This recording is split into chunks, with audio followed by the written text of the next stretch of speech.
التهمة الحارة إلى أبناء تعز، تعز الحالمة، تعز الثقافة، تعز الرافعة السياسية لكل الثورات.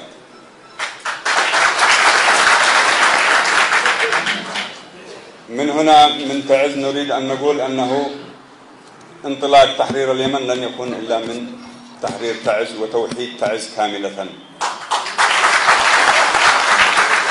فنعمل على إعادة لحمة تعز كاملة من البحر إلى الجبل، والمناطق غير المحررة يجب أن تحرر، ويجب أن تكون تعز هي الرابعة السياسية لأي عمل قادم وتحرير عسكري قادم بإذن الله.